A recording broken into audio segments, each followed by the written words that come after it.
Hello दोस्तों, स्वागत है आपके अपने YouTube चैनल विजय अकेडमी 9.1 पे। दोस्तों उम्मीद करता हूँ कि आप सभी स्वस्थ होंगे, ठीक होंगे और डेली एक एक क्लास जरूर देखते होंगे।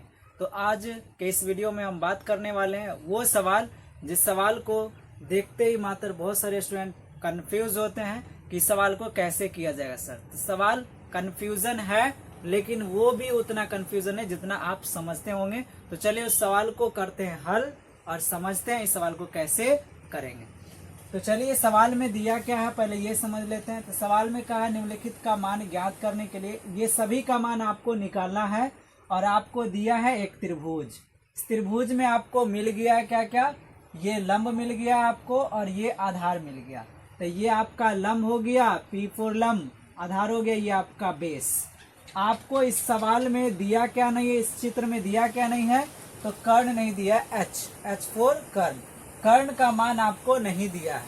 तो सबसे पहले क्या करेंगे, कर्ण का मान ज्ञात करेंगे। सबसे पहले त्रिभुज का तीनों भुजा ज्ञात किया जाता है। दोस्तों त्रिभुज का तीनों भुजा ज्ञात करेंगे तभी जा करके ये सभी का मान हम ज्ञात कर सकते हैं। अगर त्रिभुज का तीनों भुजा अगर नहीं ज्ञात है तो ये कभी भी आप निकाल नहीं सकते, इस सभी का मान आप ज्ञात नहीं कर पाएंगे। तो चलिए सबसे पहले क्या करेंगे, तो कर्ण का मान ज्ञात करेंगे। तो कर्ण बराबर सूत्र पर आए थे, जाके पहला क्लास देखिए और समझिए।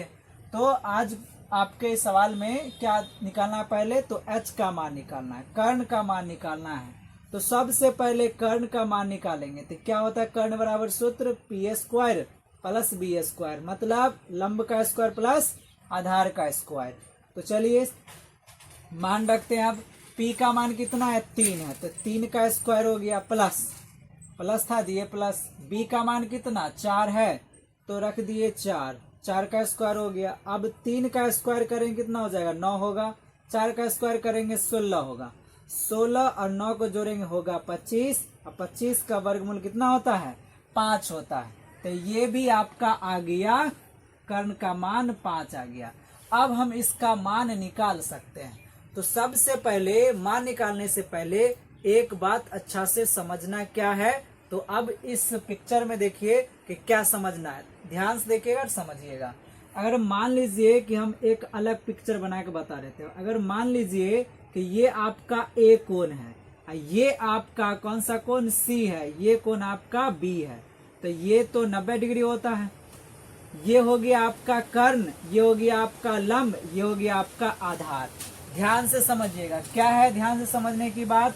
तो यहाँ पे अगर हम इस कोण की बात करेंगे, किस कोण की, A वाले कोण की अगर हम बात करेंगे, तो इसके सामने कौन दिख रहा है आपको, B, तो B हो जाएगा आपका लंब।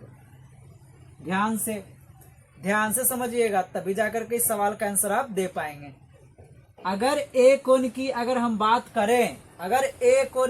बात करें, तो इसके जस्ट सामने वाला कौन हो गया, B। अब B हो जाएगा आपका लंब हो जाएगा। किस कोण के लिए, तो कोण A के लिए बात की है। कोण A के लिए क्या होगा, B आपका लंब बन जाएगा। उसके बाद कोण C का अगर हम बात करेंगे, तो कोण C के सामने वाला भुजा कौन, P वाला, तो ये आपका P हो जाएगा लंब, P हो जाएगा लंब। इस कोण के सामने ये भुजा दिख रहा है, तो ये हो गया लंब। इस कोण के सामने ये दिख रहा है B वाला भुजा, तो ये हो गया लंब। तब बताइए अगर इस कोण के लिए ये लंब हो गया B, तो आधार कौन होगा, तो P हो जाएगा आपका आधार। अगर हम बात कर रहे हैं C कोण का, अगर C कोण के सामने वाला भुजा लंब हुआ तो आधार कौन होगा, जो बच गया वो, ये कर्ण नो चेंज, कर्ण नहीं बदलता है, नो चेंज, ये चेंज नहीं होता है, ये कभी भी चेंज नहीं होगा, कभी भी नहीं बदलेगा, ये फिक्स रहता है, एकदम डट के रहता है। लेकिन ये दोनों क्या होता है, चेंज होते रहता है। किसके अनुसार, तो ये कोण के अनुसार। अगर इस कोण की बात करें तो सामने वाला लंब, ये हो जाएगा आधार। अगर इस कोण की बात करेंगे तो ये सामने वाला लंब, ये हो जाएगा आधार। तो वही बात यहाँ पे समझना था। अब यहाँ पे सवाल करते हैं पहला और समझते हैं। तो ये बात याद रखना है दोस्तों, तभी जाकर के आप सवाल को बना पाएंगे। तो पहला सवाल हम उठाते हैं। पहला सवाल आपका कह रहा है, पहला सवाल में कह रहा है साइन A साइन ए का मान, तो साइन ए का मान, तो पहले तो साइन का सूत्र क्या होता है, साइन का सूत्र बताए थे पी बाई एच होता है। साइन का सूत्र क्या होता है दोस्तों, पी बाई एच होता है। साइन का सूत्र क्या होगा, पी बाई एच होता है, पी बाई एच होता है। अब हम बात किसके कर रहे हैं, किस कोण की बात कर रहे हैं, ए कोण की। ध्यान से समझिएगा, ध्यान से हम बात कर रहे हैं ए कोण की, तो सामने वाला ये लंब होगा, ये क्या होगा, आधार होगा। तो सवाल में बताइए साइन में क्या चाहिए, हमें लंब चाहिए और कर्ण चाहिए। तो कर्ण का तो मान नहीं बदलेगा, तो कर्ण का मान कितना बताइए, 5 है। तो कर्ण के जगह पर लिख दिए 5, कर्ण था बटा के नीचे लिख दिए 5। हमें चाहिए लंब, किस कोण की बात हो रही है दोस्तों, ए कोण की। ए कोण की बात हो रही है, ए के सामने वाली भुजा क्या होती है, बी, ये बी हमारा क्या हो जाएगा, लंब हो जाएगा। तो बताइए ए कोण की बात हो रही है, तो सामने वाला भुजा क्या होगा, लंब, तो लंब हमारा कौन होगा, 4 होगा। तो यहाँ लंब चाहिए था, इसीलिए यहाँ पे लंब का मान कितना हो गया, 4। अब सवाल नंबर 1 में साइन सी का मान, अब किसका मान निकालेंगे, साइन सी का मान निकालेंगे। साइन सी, साइन का सूत्र क्या होता है, यही पी बाई एच ही होता है। तब पी बाई एच तो लिख दिए। अब बताइए पी का मान चाहिए किस कोण के लिए, सी के लिए। तो सी कोण के लिए सी के सामने वाला भुजा कोण हो गया आपका 3, 3 हो गया आपका लंब, तो लंब के जगह पर आ गया 3। कर्ण नो चेंज, कर्ण नहीं बदलता है, तो एच का मान कितना हो गया, 5। दोस्तों यहाँ पे ध्यान से समझिएगा, कोण था ए, तो लंब के जगह पे आ गए यहाँ पर 4।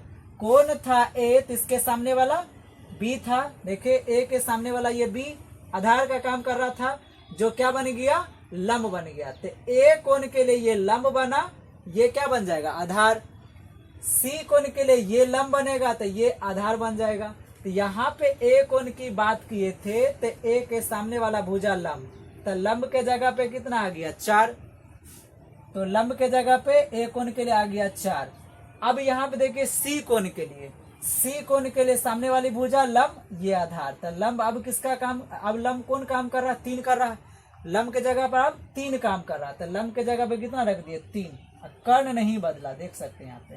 तो कोण ए था तो लंब आया 4, और कोण सी था तो लंब आया 3। तो कोण के अनुसार देखिए लंब बदल रहा है, यहाँ 4 आ रहा है, यहाँ 3 आ रहा है। तो कोण के अनुसार लंब और आधार क्या होता है, चेंज होते रहता है। अब हम बात करते हैं दूसरा सवाल की। दूसरा वाला में क्या कहा, कॉस ए। तो दूसरा सवाल में आपको, दूसरा सवाल में आपसे पूछा है, दूसरा में पूछा है कॉस ए पूछा है, कॉस ए का मान। तो कॉस थीटा का सूत्र होता है बी बाई एच होता है। कॉस का मान क्या होता है, बी बाई एच होता है फॉर्मूला। अब बताइए किस कोण की बात हो रही है, ए कोण की। तो ए कोण पे ध्यान देना, तो इसके सामने वाला ये लंब, तो ये क्या होगा, आधार होगा। तो ये हो गया आपका आधार, किस कोण के लिए, ए कोण के लिए। तो हमें क्या चाहिए था, आधार चाहिए था। तो आधार कितना आ गया आपका, आ गया 3। कर्ण का मान नहीं बदलता है, तो 5 का 5 हो गया। अब हमें मान चाहिए दूसरा नंबर सवाल का कॉस सी का। तो अब हमें कॉस सी निकालना है। कॉस सी निकालने के लिए क्या होगा, बी बाई एच सूत्र होता है, लिख दीजिए। अब बताइए कॉस सी का मान निकालना है, सी का। अब बताइए सी कोण की बात हो रही है, तो इसके सामने वाला लंब। तो बताइए कौन सी की बात हो रही है, तो सामने वाला लंब हो गया। तो ये क्या होगा, आधार। तो सामने वाला लंब, तो ये हो गया आधार। तो हमें किसका मान चाहिए, आधार का। तो सामने वाला ये तो लंब हो गया, आधार क्या हो गया, 4 हो गया। तो आधार का मान हो गया आपका 4। कर्ण नहीं बदलता है, कर्ण का कर्ण उतर गया। तो अब बताइए कोण ए के लिए यहाँ पे आधार का काम किया 3, और यहाँ कोण सी के लिए आधार का काम किया 4। तो यहाँ लंब बदल रहा था, यहाँ बदल गया आधार। तो कोण के अनुसार लंब और आधार क्या होता है, चेंज होता है दोस्तों।